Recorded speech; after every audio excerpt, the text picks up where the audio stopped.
What's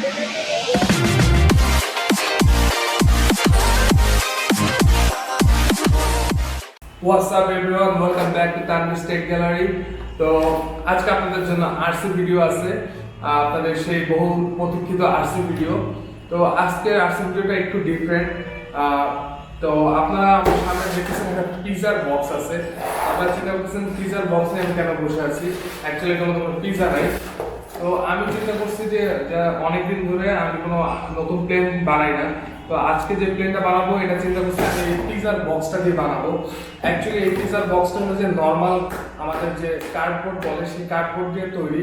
তো এই কার্ডবোর্ডগুলো এমনিও যে কোনো স্টেশনারি দোকানে কিনতে পাওয়া যায়, অথবা কার্টুনের মধ্যে যে কার্ডবোর্ডগুলো থাকে সেই কার্ডবোর্ড দিয়ে। তো কার্ডবোর্ড দিয়ে করা আমার এটা প্রথম প্লেন। অ্যাকচুয়ালি কার্ডবোর্ড দিয়ে করার কারণটা হলো যে আপনারা অনেক সময় অনেকে কমেন্ট করেন যে ভাই আমরা ডেপ্রন যে ফোম বোর্ডটা আছে সেটা খুঁজে পাচ্ছি না। তো অনেকের কাছে যারা ঢাকার বাইরে থাকেন তাদের জন্য ডেপ্রন ফোম বোর্ডটা খুঁজে পাওয়াটা একটু ডিফিকাল্ট, কারণ ঢাকার বাইরে ডেপ্রনটা পাওয়া যায় না। তো এই কার্ডবোর্ড সব জায়গায় পাওয়া যায়, নট অনলি পিজার বক্স, বিভিন্ন কার্টুনে এবং দোকানেও কার্ডবোর্ড কিনতে পাওয়া যায়। জাস্ট আমি আজকে কার্ডবোর্ড দিয়ে একটা আরসি প্লেন বানানোর চেষ্টা করবো। আমার কাছে মোটরগুলো আছে। তো আমি আর কোনো কার্ডবোর্ড দিয়ে ট্রাই করিনি। কার্ডবোর্ড দিয়ে একটা সমস্যা হলো কি, কার্ডবোর্ডটা খুব হ্যাভি হয়, সো এই জন্য একটু ডিফিকাল্ট হয়ে যায় ফ্লাই করাটা। তো আমরা আগে বক্সের ওয়েটটা মেপে নিব। আমার কাছে একটা ওয়েট মেশিন আছে, আমি ওয়েট মেশিনটা দিয়ে কার্ডবোর্ডের ওয়েটটা মেপে নিব। তো এখানে 193 গ্রাম আছে। তো এই ওয়েটটা অনেক বেশি, আমি শুধু এই কার্ডবোর্ডটা ইউজ করার আমার ইচ্ছা আছে। তো আপনারা কাহিনী ভিডিওটা দেখে মনে করবেন না যে এই পিজা কোম্পানি আমাকে স্পন্সর করছে।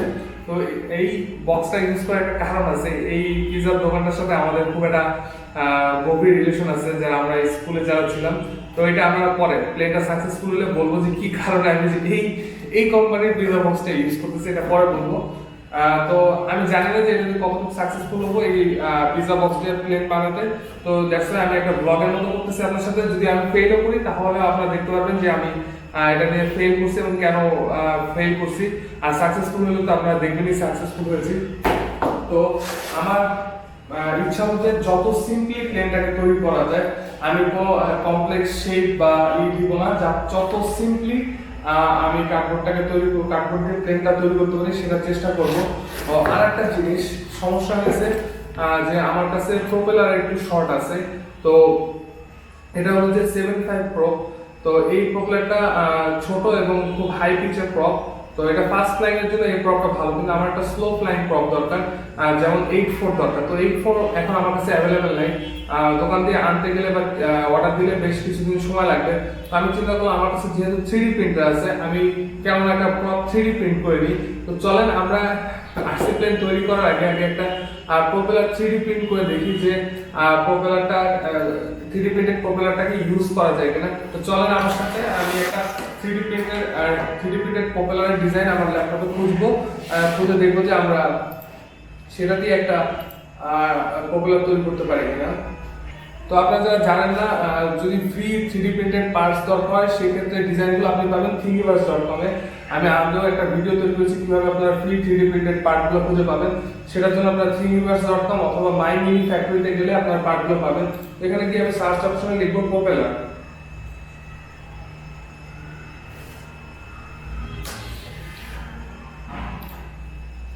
প্রপেলার লিখে সার্চ দিব।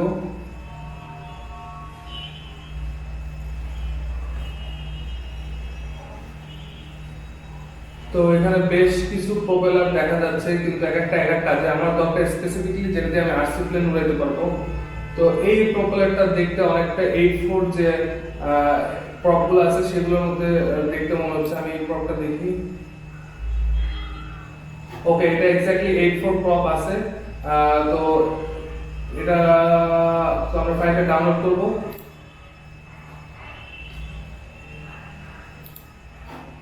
চলেন তাহলে কিউআই গিয়ে আমরা দেখি যে এই প্রপেলারটা আমরা প্রিন্ট করার মতো অবস্থা আছে কিনা।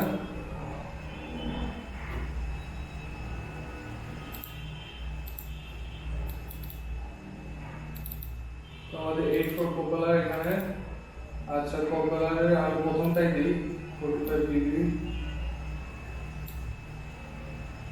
ওকে, আচ্ছা, প্রপেলারটা খুব সুন্দরভাবে ওরিয়েন্ট করা আছে। তো আপনারা দেখতে পাচ্ছেন যে প্রপেলারটা নিচে লাল দেখা যাচ্ছে, দ্যাট মিন্স এই জায়গাটা আমার সাপোর্ট দিতে হবে। সাপোর্ট ছাড়া একটা প্রিন্ট করলে প্রপেলারটা ঠিক মতো প্রিন্ট হবে না। অবশ্যই এই প্রিন্টার সময় আমাকে সাপোর্ট দিয়ে দিতে হবে।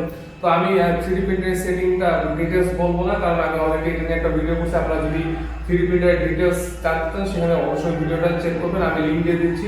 তো এখন আমি প্রপেলার ফাইলটা রেডি করে আমি 3D প্রিন্টার দিয়ে দেবো প্রিন্ট করার জন্য। আমি স্লাইস করে ফেলছি, দেখাচ্ছে যে সরি আমি সাপোর্ট দিই না, অবশ্যই সাপোর্ট দিতে হবে। আচ্ছা, সাপোর্ট দেওয়ার ক্ষেত্রে আমি সব জায়গায় সাপোর্ট দেবো না, শুধু বিল্ড প্লেটের সাথে সাপোর্ট দিব। তাহলে এভরিওয়্যার সাপোর্ট দিলে আমার এখানে যে হোলটা এটা আটকে যাবে এবং এখানে সাপোর্টটা বের করতে খুব কষ্ট হয়। দ্যাটস আমি শুধু যে অংশটা বিল্ড প্লেটের সাথে টাচ করবে সেই অংশে সাপোর্ট দিব। এখন আমি নতুন করে প্রিপেয়ার দিলাম। ওকে, এখানে আমাকে দেখাচ্ছে 43 মিনিট লাগবে আমার এই পপুলারটা প্রিন্ট দিতে। অলমোস্ট 7 গ্রামের মতো ম্যাটেরিয়াল লাগবে। তো আমি এখন এটাকে প্রিন্টে দিয়ে দিব। তারপরে প্রিন্ট হলে আমরা এটা চেক করে দেখব যে আমাদের পপুলারটা কতটা ইউজফুল হবে। আমি জানি না যে actually 3D printed popular use করার মতো হয় কিনা। তো আমরা এটাকে এখন প্রিন্ট দিয়ে দিব।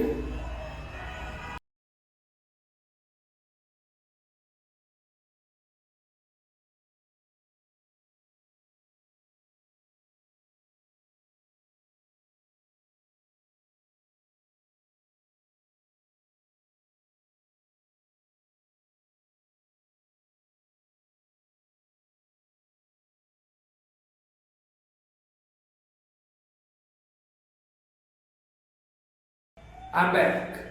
তো আমাদের পপুলারটা 3D প্রিন্ট করা হয়ে গেছে। এই যে আমার হাতে যে পপুলারটা দেখতেছেন এটা হচ্ছে সেই 3D প্রিন্টেড পপুলার। তো আমার কাছে দেখতে ভালোই লাগতেছে।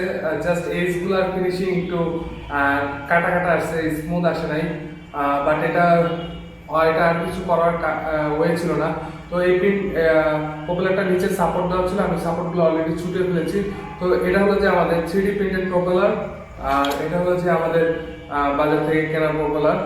তো এটা কাজ করে আমি জানি। এখন আমরা টেস্ট করবো যে এটা কাজ করে কিনা। এর জন্য আমি এটা মোটরে এটা মাউন্ট করে আমি রান করে দেখবো যে চলতেছে কিনা।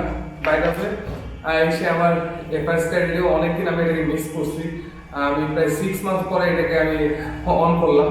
তো চলেন আমরা এখন টেস্ট করে দেখি যে আমাদের পপুলারটা অ্যাকচুয়ালি কোনো চার্জ দেয় কিনা।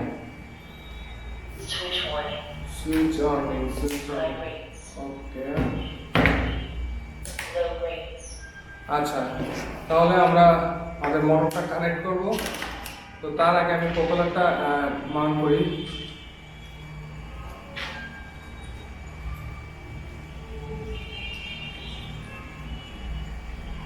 তো আমি আগে কখনো 3D প্রিন্টেড প্রপেলার ইউজ করিনি। তো কথা হচ্ছে এটা ভেঙে চলে আমার ফেসও কেটে যেতে পারে। তো খুব রিস্কি একটা জিনিস, অবশ্যই আমার সেফটির সাথে এটা করা উচিত।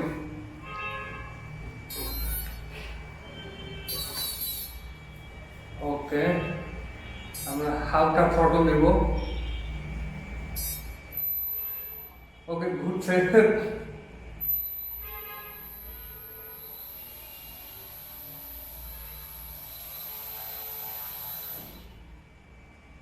ট্রাস্টও দিচ্ছে। এখানে আমি একটু ভয় পাচ্ছি যদি এটা ভেঙে ছুটে যায়। আমার এই পাশে ল্যাপটপ আছে, ওই সাইডে লাইট টাইট ক্যামেরা সব সামনে সব ধ্বংস হয়ে যাবে। তো আমি একটু আস্তে আস্তে ট্রাই করবো। বাট ডেফিনেটলি এটা চার্জ দিতেছে। আমি দেখাই, আমার চুলে হয়তো বোঝা যেতে পারে।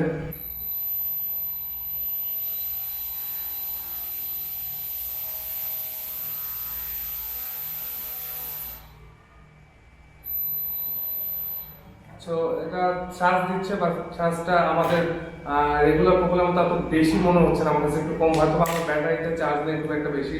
আর আরেকটা জিনিস, আই গেস প্রপেলারটা ভালোই ব্যালেন্স হয়েছে, কারণ আমি এটা হাতে ধরে রাখছি।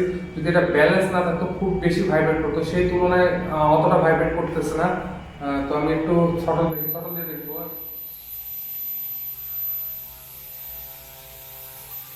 চার্জ দিচ্ছে ভালোই। তো আশা করি ছোটখাটো প্লেন এটা দিয়ে উড়ানো যাবে।